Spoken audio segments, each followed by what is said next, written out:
Bomba, bomba, bomba, pessoal. Daniel Vorcaro ameaça Lula e diz que vai arrebentar o PT em delação premiada que pode acontecer a qualquer momento, gente, tá? Notícia que gerou pânico e desespero no Lula neste exato momento. Daniel Vorcaro ameaça Lula e diz que vai arrebentar o PT em delação premiada que pode acontecer a qualquer momento.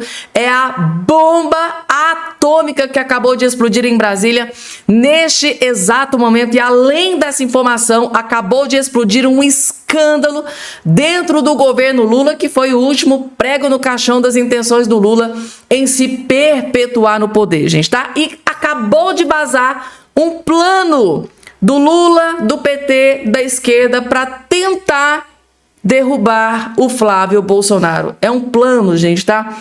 Que vergonha, meu Deus do céu. Claro que eu vou trazer essa informação para vocês. Mais uma notícia rápida para vocês. Rapidamente, só não esqueça de se inscrever no canal, ativar o sininho das notificações e compartilhar o vídeo o máximo possível que vocês puderem. Bomba, gente, tá? Não, já a cereja do bolo eu já vou trazer logo no início aqui para vocês. Prestem atenção nessa bomba que acabou de explodir em Brasília neste exato momento, gente. Eu tô perplexa. Veja o que acabou de sair, gente, tá? Vorcaro, tá? Agora lascou de vez pro Lula, né? Vorcaro ameaça Lula e diz que vai arrebentar o PT em delação. Veja a bomba que acabou de ser revelada pela jornalista do Estadão, gente. Isso aqui, ó, é jornalista do Estadão. Larguem tudo que vocês estão fazendo.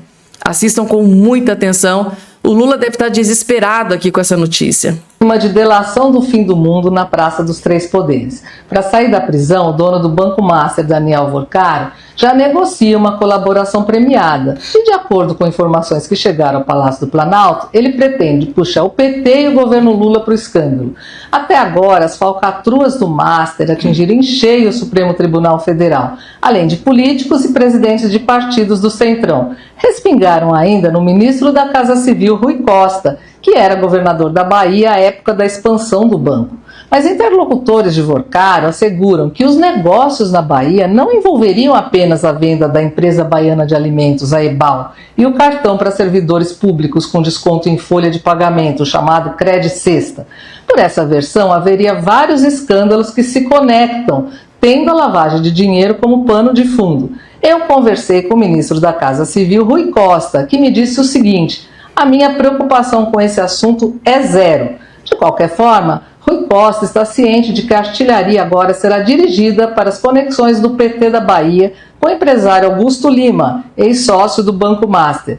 Petistas influentes também foram avisados de que Vorcaro não vai incriminar nem o ministro do Supremo Dias Toffoli, nem Alexandre de Moraes, em sua confissão.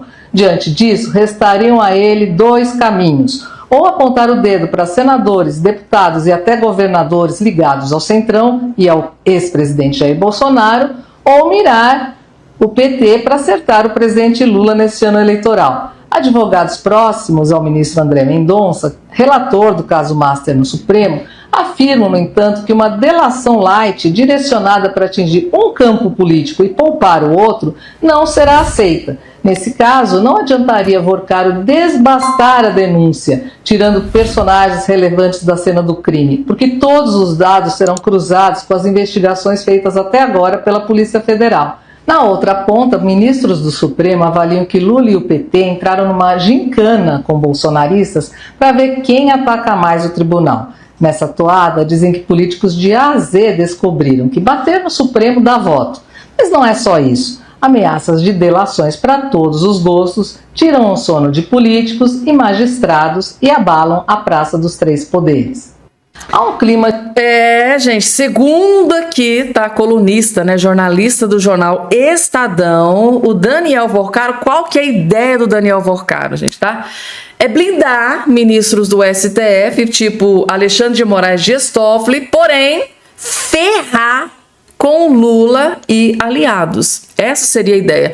Só que tem um grande problema para o Daniel Vorcaro, né, aí no meio desse caminho. Chama-se ministro André Mendonça e a Polícia Federal, a ala boa da Polícia Federal. Eles não vão. André Mendonça e a Polícia Federal não vão aceitar que Daniel Vorcaro feche uma delação, chegue lá, olha, eu vou entregar, eu vou delatar, mas não vai ser todo mundo, tá? Eu vou poupar ministros do STF e vou entregar autoridades, né, de dentro do governo Lula, aliados do Lula, PT, petistas, eu vou esculhambar o Lula aqui nesse ano eleitoral. Eu posso destruir o Lula neste ano eleitoral, porém, no STF eu vou poupar, ministros do STF eu vou poupar. E a Polícia Federal e o André Mendonça já mandou o recado, olha, se for para delatar, ou delata todo mundo, ou entrega todo mundo, ou entrega as provas que complicam todo mundo, ou não terá delação. Então, agora que a Polícia Federal já está sabendo que ele tem algo a dizer sobre o governo Lula, sobre o PT, agora eles têm que convencer o Daniel Vorcaro a abrir o bico e falar o que ele sabe sobre ministros do STF, principalmente no que tange Alexandre de Moraes e Dias Toffoli, que ele deve ter muito a falar. Afinal de contas, como que o Vorcaro quer poupar ministros do STF, sendo que recentemente quem está no olho do furacão, né, além de autoridades ligadas ao governo Lula, mas principalmente, gente, Alexandre de Moraes e Dias Toffoli, com quem, segundo aí, né, as investigações estão apontando, com quem que o Vorcaro estava conversando no dia da prisão, que ele foi preso lá pela primeira vez, que ele estava tentando pegar um avião para ir para Dubai. Com quem que ele estava conversando? Com Alexandre de Moraes. E agora, recentemente, saiu informação de que Moraes foi na mansão dele em Trancoso, que ele teve reunião com o Hugo Mota, com Ciro Nogueira, ele falando com a, né, ex-primeira-dama Marta Graef. Então, assim, ele tem muito a revelar sobre os ministros e parece que ele está com a ideia de entregar uns para proteger outros. Mas é um grande problema no meio do caminho, né? Tem o André Mendonça e a Polícia Federal que não vai aceitar meia delação. Ou é delação inteira, ou ele vai ficar lá pro resto da vida dentro daquela cadeia. Gente, deve ter gente que não deve estar dormindo em Brasília, gente. Brasília não está dormindo. Autoridades devem ter ligado o modo desespero. Falando em desespero, gente, tá?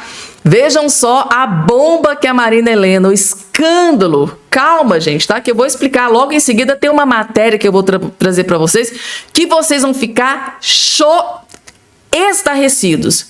Vejam só a bomba que a Marina Helena acabou de revelar. Escândalo dentro do governo Lula. E logo em seguida eu vou trazer o prego no caixão do Lula. Vejam só. Eu quero... Por isso, se eu votar, eu quero que vocês saibam, a educação vai ser outra vez prioridade da creche à universidade. Isso é o Lula em 2022 prometendo dar prioridade à educação para conseguir o seu voto. Vamos ver o que ele fez? Começando pelos investimentos. De 2.443 novas obras cadastradas no PAC, apenas uma foi entregue. Uma creche em Assaré, no Ceará. Você não ouviu errado. Uma única creche. Dos 15 bilhões de reais previstos no novo programa de aceleração do crescimento, apenas pouco mais de 1 bilhão foi pago, 8% do que foi anunciado. Prioridade? Lula vem fazendo cortes no orçamento da educação desde que se elegeu. Foram 332 milhões em 2023 e 1 bilhão e 600 milhões em 2024. Esse ano, outros 500 milhões de cortes nas universidades federais. No Enem, mais desastre. Caos na divulgação, anulação de listas de aprovados em várias universidades e anulação de questões por suspeita de vazamento. Para surpresa de ninguém, aumentaram os casos de irregularidades. A CGU identificou distorções de 4,3 bilhões nas contas do Ministério da Educação só em 2024. Até janeiro desse ano, a Polícia Federal já tinha aberto 25 inquéritos sobre suspeitas de desvios no Ministério da Educação de Lula. O Lulinha, filho investigado na fraude do INSS, é ex-sócio de um investigado no MEC. Outro filho de Lula, Marcos Cláudio, é ex-marido de outro investigado. Resultado? O PT governou o Brasil por quase 2 décadas e é responsável pelo fracasso da educação brasileira. Em 2025, ficamos na posição 65 entre 69 países no quesito educação no ranking de competitividade global, encostados na Venezuela. A verdade é que o PT teve todo o tempo do mundo para dar prioridade à educação, mas as nossas crianças continuam saindo da escola sem saber o básico, ler, escrever e fazer uma regra de 3. Educação que ensina significa ascensão social e o próprio Lula já disse, quem ganha acima de 2 salários mínimos deixa de votar no PT. Vocês pegam as pesquisas da opinião pública, a gente está percebendo que quem vota majoritariamente no PT são pessoas que ganham até 2 salários mínimos. Um metalúrgico de São Bernardo que ganha 8 mil reais já não quer mais votar na gente. A única prioridade do PT é se manter no poder, nem que seja enganando e emburrecendo a população. Compartilhe esse vídeo. Por isso, Compartilha esse vídeo, gente, enquanto ele ainda tá no ar, né? Porque possivelmente, logo, logo, eles vão dar um jeitinho desse vídeo aqui sumir da internet. Então, explode, compartilhem o quanto vocês puderem nas plataformas aí onde vocês participam, tá? Nas outras redes sociais. Compartilha, porque esse vídeo aqui tá expondo muito desgaste do Lula, gente, tá? Ou seja, o Lula mentiu novamente, ele enganou o povo brasileiro. Ai, a educação vai ser de ponta, eu vou investir na educação. Não investiu e tudo foi revelado pela Marina Helena, que fez aqui esse brilhante trabalho, né, gente, tá? Com riqueza de detalhes, todas as promessas não cumpridas do Lula. A gente ainda tem gente que tem coragem de votar neste cidadão novamente. Lula mentiu. E sabe o que eu fico mais, assim, chocada? Vocês viram lá que o próprio Lula disse, né, que quanto mais inteligente, né, quanto mais se ganha, menos vota no PT e no Lula. Então, para o Lula é importante, né, manter a população ganhando uma merreca aqui no Brasil. Só que o que eu fiquei mais chocada foi com isso aqui, gente, tá? Ao mesmo tempo em que o Lula tira dinheiro da educação, mas para o Lula é tudo uma questão de prioridade. E sabe qual que é a prioridade do Lula? É isso aqui, gente, tá? Enquanto ele destina uma miséria para a educação do Brasil, afinal de contas, um povo educado, um povo entendido das coisas não vai votar no Lula. Então ele quer povo burro mesmo, tá? Assim, falando num linguajar mais fácil de entender. Quanto mais burro, mais se vota no Lula e no PT. Pelo menos abre precedentes para a gente interpretar dessa forma. Mas é tudo questão de prioridade. Ao mesmo tempo em que o Lula não destina dinheiro para a educação, mas para os artistas, para os atores, para os cantores, para eles não pode faltar dinheiro. Eles, afinal de contas, gente, os artistas, né? Tadinho, eles estão passando por necessidade, eles estão precisando de muito dinheiro, né? Então, o Lula se sensibilizou, não, tira da educação, afinal de contas, o povo precisa de educação? Não precisa. Agora, os artistas precisam de muito dinheiro. Tá aqui, ó, Lula bate recorde com a Lei Rouanet ao autorizar quase 17 bilhões. Essa notícia, gente, tá?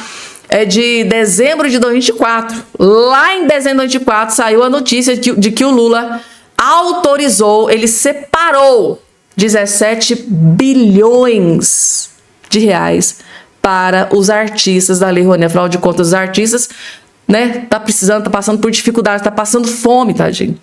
Então, assim, gente, é uma tragédia. Lula é um câncer e uma tragédia para o povo brasileiro. Compartilhem, gente, tá? E para finalizar, gente, o desespero, tá? O Flávio Bolsonaro, tá? Disparou nas pesquisas e o Lula caindo igual uma jaca podre. Então a ideia deles é o quê, gente? Vamos atacar o Flávio Bolsonaro. Vamos atacar o Flávio Bolsonaro, porque aí o Lula vai e sobe nas pesquisas. É o desespero, esse é o plano deles agora, é atacar o Flávio Bolsonaro. Olhem só a narrativa que eles estão tentando criar, usando até o André Mendonça. Isso é um nível de um desespero, é falta de escrúpulo sem precedentes. Olha só, petistas fazem ofensiva contra André Mendonça após decisão no STF. O que aconteceu, gente? Recentemente, vou até voltar aqui para mim para explicar, vou tirar esse cara aqui da tela. Recentemente, saiu informação aí de que, o telefone do Flávio Bolsonaro estava na agenda do Daniel Vorcaro. E o telefone do Nicolas Ferreira estava na agenda do Daniel Vorcaro. O que tem a ver, gente, tá? Então quer dizer que se tiver um telefone do Flávio Bolsonaro na agenda do Daniel Vorcaro, quer dizer que eles estavam em conluio, que eles estavam em negociação, que o Flávio fazia parte de uma quadrilha? Claro que não, gente. As revelações, os prints, os áudios, as conversas vazadas aí estão apontando para um outro rumo. Não tem nada a ver com o Flávio Bolsonaro. O fato do telefone do Flávio Bolsonaro estar na lista do Daniel Vorcaro não quer dizer que ele tenha participado ou recebido algum dinheiro ilícito. Aí, eles decidiram fazer o quê? Vamos criar uma narrativa. Já que o nome do Flávio foi citado né, que estava na lista do Daniel Volcaro, vamos tentar derrubar a imagem do Flávio nessa questão. Porque logo em seguida, assim que saiu essa lista com alguns nomes, que foi uma coincidência, o André Mendonça foi lá e pediu para tirar novamente esses dados lá da sala cofre, da CPMI do INSS, para que a Polícia Federal pudesse separar os prints, os vídeos, áudios de cunho íntimo do Daniel Volcaro e deixar só aquilo que a Polícia Federal poderia, que os parlamentares poderiam visualizar. Intimidade do Daniel Volcaro não é importante, né, para ninguém. Aí o André Mendonça tomou essa decisão e agora eles estão tentando aí dar essa narrativa de que foi só falar em Flávio Bolsonaro que o André Mendonça foi lá. Não tem nada a ver com a paçoca. Flávio Bolsonaro não tem nada a ver com a paçoca. Mas eles estão tão desesperados que assim, estão se agarrando até uma faísca para tentar prejudicar o Flávio, gente. Que situação ridícula. Que situação ridícula da esquerda e dos cupinchas do Lula, gente, tá?